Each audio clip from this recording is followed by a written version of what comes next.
बचाओ, कोई बचाओ, मेरे पंख जम रहे हैं। लाडो, बुलबुल, आज हम नहीं बचेंगे, बिल्लू हमें खा जाएगा। म्याऊ। आज तो जमी हुई कुल्फी जैसे पक्षी खाने को मिलेंगे। कोई नहीं बचा सकता तुम्हें आज। हिम्मत मत हारो कालू भाई, मैं आ रही हूँ। लेकिन इस खौफनाक तूफान से 3 दिन पहले सुंदरवन का नजारा कुछ और ही था। सर्दियों की आहट पाकर सभी पक्षी अपने पुराने घोंसलों को तिनकों से ठीक कर रहे थे। तभी रानो चिड़िया को इंसानी बस्ती के पास कुछ अनोखा मिला। रानो चिड़िया को इंसानी बस्ती के पास एक फेंका हुआ बड़ा सा थैला मिला, जो सफेद मुलायम रुई से भरा हुआ था। अरे वाह, भगवान ने मेरी सुन ली। इस बार जंगल में बहुत भयानक ठंड पड़ने वाली है। दादा दादी कह रहे थे, सूखी घास और इन कमजोर तिनकों से इतनी कड़ाके की सर्दी नहीं रुकेगी। मैं इस सफेद मुलायम और गर्म रुई से अपने लिए एक नया और अनोखा घर बनाऊंगी। वो अपनी नन्ही चोंच में रुई के फाहे दबाकर लाने लगी। बरगद के पेड़ की एक मजबूत डाल पर उसने अपना घर बनाना शुरू किया। तभी वहाँ कालू कौवा और लाडो चिड़िया उड़ते हुए आए। अरे ओ रानो, दिमाग तो ठीक है तेरा, रुई से भी कहीं घर बनता है। अक्ल घास चरने गई है क्या? एक तेज हवा का झोंका आएगा और तेरी ये सफेद रुई पूरे जंगल में उड़ जाएगी। हाँ रानो, कालू भाई बिल्कुल सही कह रहे हैं। हम सदियों से तिनकों और मिट्टी का घोंसला बनाते आए हैं। हमारे पुरखों ने जो किया वही सही है।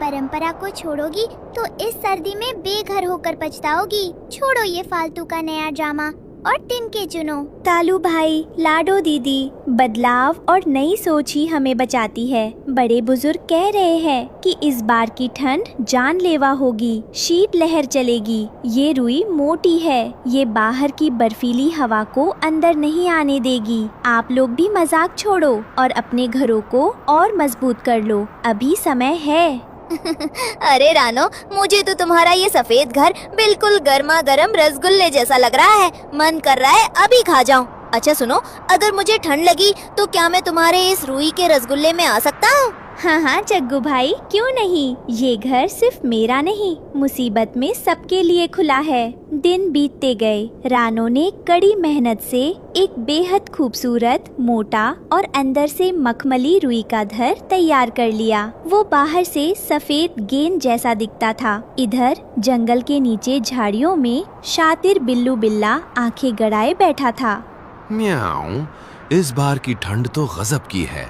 सारे पक्षी ठिठुरकर खुद ही नीचे गिरेंगे। मुझे तो शिकार करने की मेहनत भी नहीं करनी पड़ेगी, सब जमे जमाए मिलेंगे।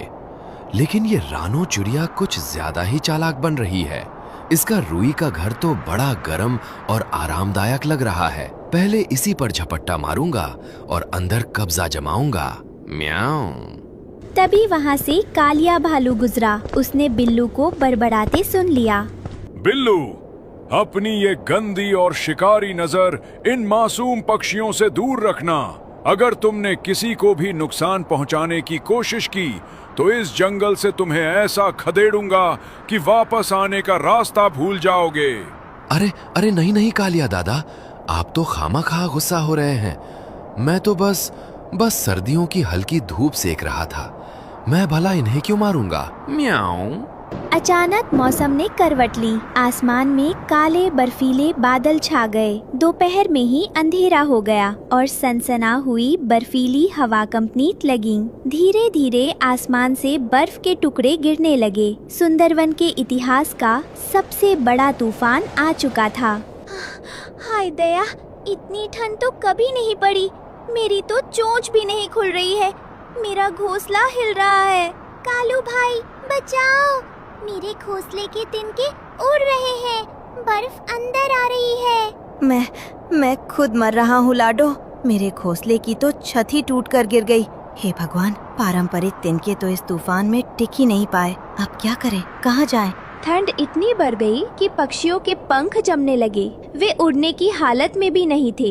दूसरी तरफ रानो चिड़िया अपनी रुई के घर के अंदर आराम से बैठी थी। रुई की मोटी परतों ने बाहर की बर्फीली हवा को पूरी तरह रोक दिया था और अंदर उसकी शारीरिक गर्मी से माहौल एकदम गुनगुना और सुरक्षित था। बिल्लू बिल्ला ने देखा कि सभी पक्षी ठंड से बेहाल है और पेड़ की नीची डालियों पर कांप रहे हैं। उसने सही मौका देखा और कालू कौवे की तरफ लपका।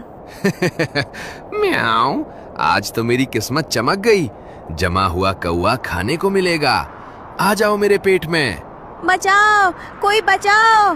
जग्गू भाई, कालिया दादा, आज बिल्लू मुझे मार डालेगा। जग्गू बंदर खुद ठंड से बेहाल एक खोखले तने में छुपा था। वो मदद नहीं कर पा रहा था, लेकिन रानो चिड़िया ने अपने घर की खिड़की से ये देख लिया। नहीं, मैं अपने दोस्तों को इस तरह मुसीबत में मरते और बिल्लू का शिकार बनते नहीं देख सकती। मुझे कुछ करना होगा। रानो तुरंत अपने गरम घर से बाहर निकली। उसने ऊपर से एक बड़ा सा रुई का गोला बिल्लू बिल्ला की आंखों पर गिरा दिया और जोर जोर से चिल्लाने लगी। कालिया दादा, जग्गू भाई, जल्दी आओ, बिल्लू ने हमला कर दिया है।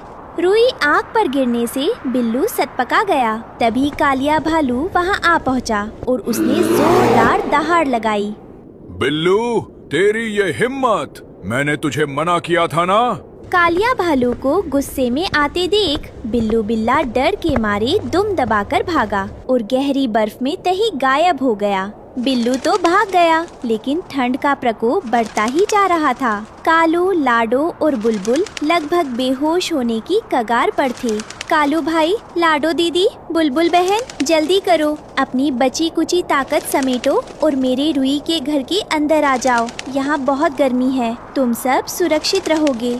कालू कौवा शर्मिंदा था, लेकिन जान बचाने के लिए वो लाडो और बुलबुल के साथ रानो के रुई के घर में घुस गया। जग्गू बंदर भी रेंगता हुआ आया और उसने अपना सिर अंदर घुसा लिया। जैसे ही वे सब रुई के घर के अंदर आए, उन्हें महसूस हुआ कि वे किसी स्वर्ग में आ गए हैं। रुई की मखमली छुअन और गर्मी ने उनकी जान में जान डाल दी। रानो ने सबको पीने के लिए गुनगुना पानी दिया। ओह, भगवान का शुक्र है रानो, अगर आज तुम ना होती तो हम सब बर्फ की मूर्ति बन जाते। रानो, मुझे माफ कर देना। हमने तुम्हारी दूरदर्शिता का मजाक उड़ाया था। तुम सच में बहुत समझदार हो। रानो बहन, मैंने तुम्हें कितना भला बुरा कहा, तुम्हारा मजाक उड़ाया, लेकिन तुमने ना सिर्फ बिल्लू से मेरी जान बचाई, बल्कि अपने इस अनोखे घर में मुझे पनाह भी दी। मुझे माफ कर दो। कालू भाई, माफी मत मांगिए। मुसीबत के समय एक दूसरे के काम आना ही तो सच्ची दोस्ती है। बस आगे से याद रखिएगा कि किसी की नई सोच का मजाक नहीं उड़ाना चाहिए और मुसीबत आने से पहले ही उसकी तैयारी कर लेनी चाहिए। और ये रसगुल्ले जैसा घर वाकई दुनिया का सबसे अच्छा घर है।